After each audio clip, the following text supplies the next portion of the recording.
it's time to mash in on my Founder's Porter. So we're just about at mash in temp, or strike temp. So before I give an intro to the beer, which is, and a little more more method to my madness for this mash, I'm just gonna dough in and get things going and make sure I hit my mash temps. And then talk to you a little bit.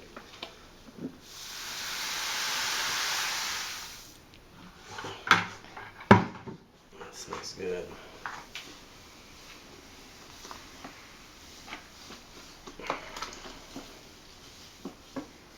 And I'm also going to add in a little bit of calcium chloride, which is good for lowering the pH in malty beers. So this is going to be a porter, as I said, so just going to add a teaspoon, maybe a touch over that. Just keep the pH. It's not a huge beer, so I'm not going to add 2 teaspoons. But this is only 4 gallons of mash water, so I don't want to add too much, but I just want to add a little bit just to aid conversion, and keep the pH, at a decent, level during the mash. So I'm gonna take a temperature, aiming for 155 Fahrenheit.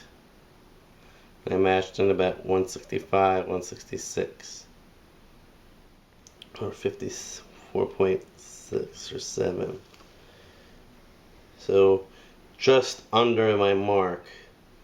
So I'm not gonna add. It's already a loose bodied mash, so I'm not gonna add any water. So I'm just gonna grab my lid. Before I lose any more temperature.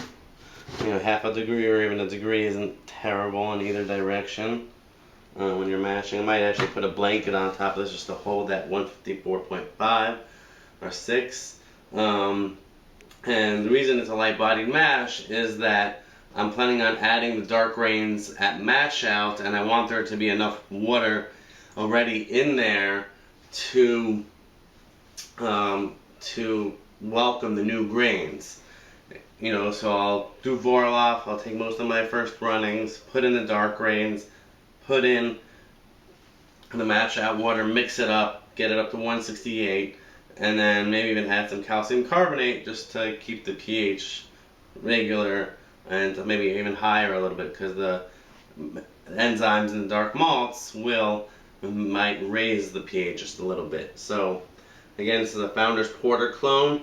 And the only real difference is that instead of putting the dark malts in the mash, I'm putting them in the mash out. And also, I'm using New York Craft Malt, which is a New York malting company, for the base malt, and trying out their 2-row in this beer. So it should be a pretty cool experience. Just to do 2 tiny tweaks of the base malt, being from New York State, and the mash out technique. So I'm going to leave this for an hour, and then we'll go from there. Alright guys, so there's a little bit of bump in the road. I only collected a little over 1 gallon of first runnings, and then it went pretty dry in there. So I'm going to go ahead and dump the majority of my dark malts on top,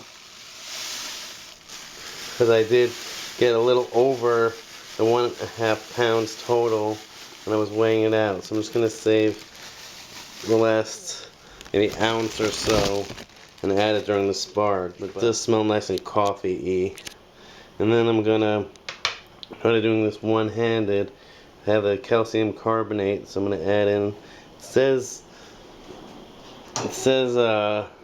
approximately half a teaspoon per gallon. So I'm gonna add in just. I don't want to overdo it, so I'm just gonna do just like I did with the other one. And I'm going to add in just over a teaspoon.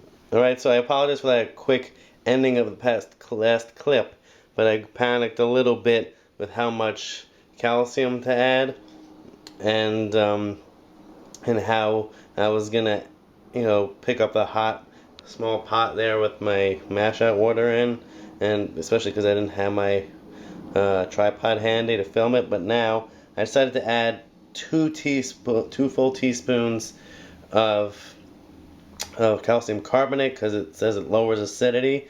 So because because I'm using a pound and a half of dark malts, there might not be roasted barley, but a lot of chocolate malt, because Founder's Porter has a nice, rich, slightly bitter, slightly burnt chocolate note that I really like. So right now, after me adding in the last little ounce and split-second decision of the dark malts, I'm holding it about 170.7, as you see. That's perfect for mash out. I'm just going to give it one quick stir, and close it back up, and let this steep like coffee would steep, almost, because I'm steeping dark malt that smell like coffee and chocolate, for about 10 minutes. And in that 10 minutes, I'll set up my fly sparging sprayer contraption set up, and I haven't set up for quite a while because I have over 2 gallons of sparge water. So I'm going to go ahead, get that set up, and then I'll come back to you once I'm actually sparging. Cheers.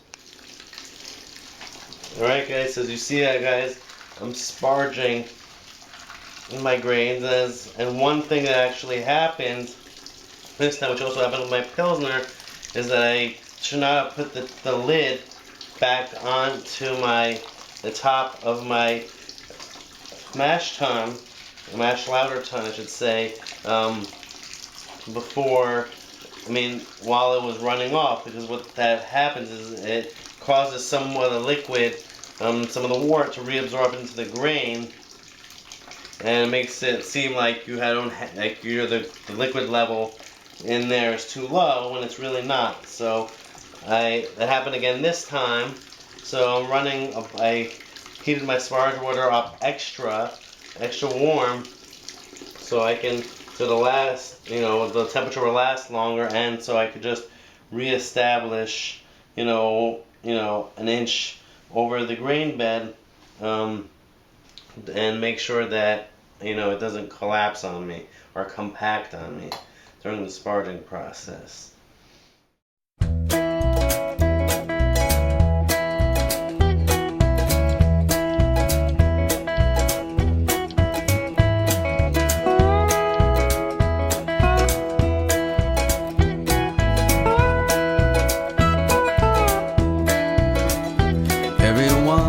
In a while, when the time is right, no cloud in the sky and the fruit is ripe, birds sing out from their trees way up high, such a sweet melody.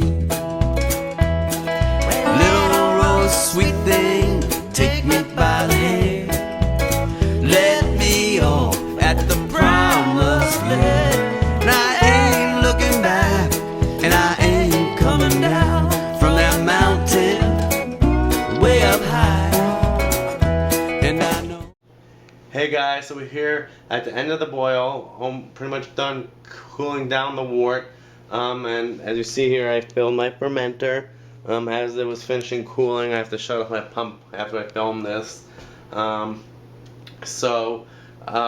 In the end, the lauter or the sparge took a lot longer because I had to end up adding an extra gallon of sparge water in order to prevent my grain bed from going dry and not having enough over the grain bed. So I missed, as you saw in the picture I posted, I missed my target pre-boil gravity by 3 points, which isn't terrible for my first time adding, I added an extra half pound of base malt to compensate for adding the dark grains that mash out. So my first time doing that, 3 points isn't a lot, but I did miss my target post-boil gravity, original gravity, by 4 points, only because I collected about almost 3/4 of a gallon extra, because I wanted to do a 5-gallon batch. unlike my usual 5.5 gallon batch, which I do to make sure I keg a full 5 gallons. So I only have like a 1200 milliliter starter, which it's gonna still overfill the fermenter. So what I'm gonna do is, in order to prevent myself from having to have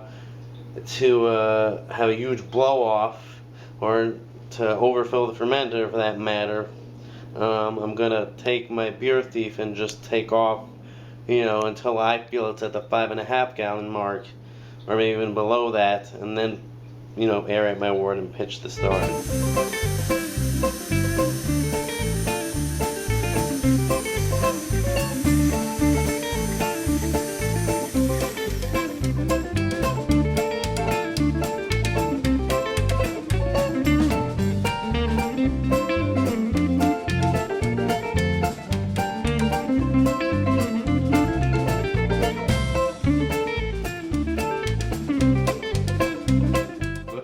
And before I forget, actually, before I even think of putting it into my firm chamber, I'm going to use some of this Firm Cap S that I've used on the past few batches to make sure there's not too much blow off, and I will come back after day 1 or 2 to a mess. I'm going to pull off my bung back in the star sand just for a second, and then get about 10 good drops in there. If you put a few extra, it's not gonna, make a difference. I've already put like 5. That's 7.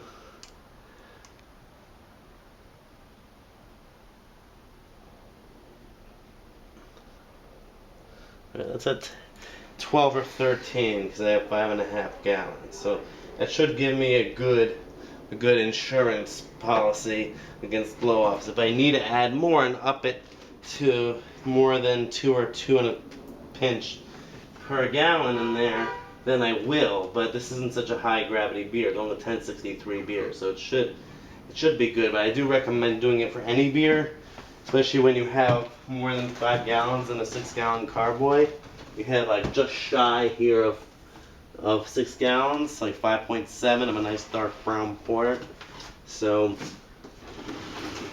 that's why I put it in the beginning, so that it can get off to the most controlled start as possible. So get it in there, make sure my bung is nice and secure, and then I forgot to wash my usual big mason jar, so I'm going to use the 1/2 gallon of milk I just finished this morning, or my wife just finished this morning at breakfast. I washed it out and filled it with star sand.